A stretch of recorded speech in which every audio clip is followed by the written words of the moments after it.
Savoir résoudre des problèmes complexes, c'est une des compétences les plus essentielles qu'on attend des managers. Le World Economic Forum, qui organise Davos, a listé les 10 compétences clés pour réussir dans le monde de la 4e révolution industrielle. Les 3 premières, la capacité à résoudre des problèmes complexes, la pensée critique et la créativité. 3 noms pour le problem solving.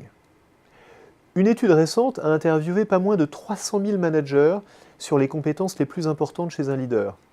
La capacité à résoudre des problèmes est la 2e plus importante après la capacité à motiver les autres.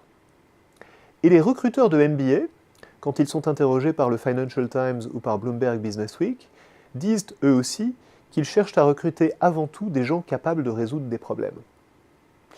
Seulement voilà, tous ces gens nous disent aussi qu'ils ont beaucoup de mal à trouver ces compétences.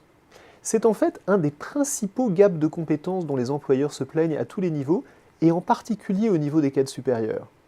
Tout se passe comme si nous ne formions pas les managers à l'une des principales compétences que les entreprises attendent d'eux.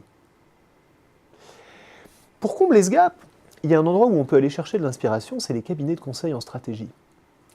Résoudre des problèmes, après tout, c'est leur métier. Et pour ça, bien sûr, ils ont des experts, ils ont des connaissances sectorielles, mais ils ont surtout des équipes rompues à une méthode de résolution de problèmes, une méthode qu'ils ont développée empiriquement, au fil des décennies, et qui a fait ses preuves. Cette méthode, ils l'enseignent systématiquement à leurs nouvelles recrues, ils la pratiquent au quotidien. C'est elle, cette méthode, qui leur permet de s'attaquer aux problèmes les plus complexes de leurs clients, et, dans des délais courts et avec des ressources finalement beaucoup plus limitées que leurs clients, de trouver des solutions. Alors est-ce qu'on peut l'appliquer n'importe où? Malheureusement non. Parce que ce qui fonctionne dans un cabinet de conseil ne fonctionne pas forcément ailleurs. Par exemple, une des techniques préférées des consultants, c'est de formuler des hypothèses avant de les tester, ce qu'on appelle le hypothesis-driven problem solving. L'idée est simple, et généralement elle est très sensée.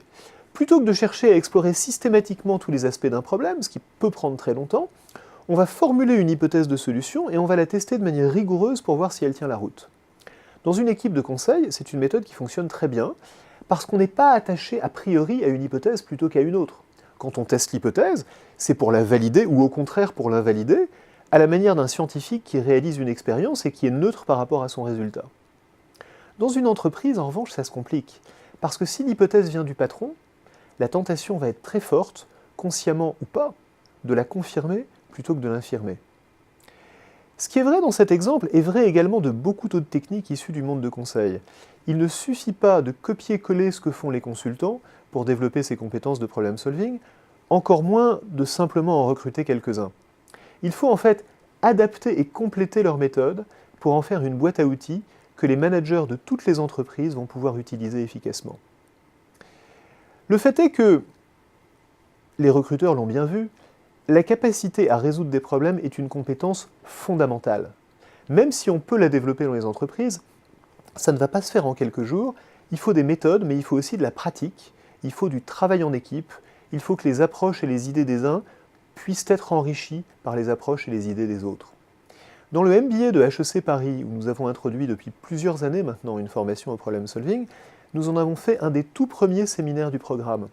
Ça permet aux participants de s'appuyer sur les outils qu'ils y découvrent pour développer leur maîtrise de ces outils tout au long de leur formation, en les appliquant, mais aussi d'apprendre plus efficacement les différentes autres matières du programme, parce que les cas qu'ils vont devoir traiter bénéficieront de ces outils de problem solving. Savoir résoudre des problèmes compliqués, c'est un atout essentiel pour un manager. C'est aussi une méthode qui s'apprend et une compétence qui s'acquiert. Toutes nos écoles de commerce devraient l'enseigner.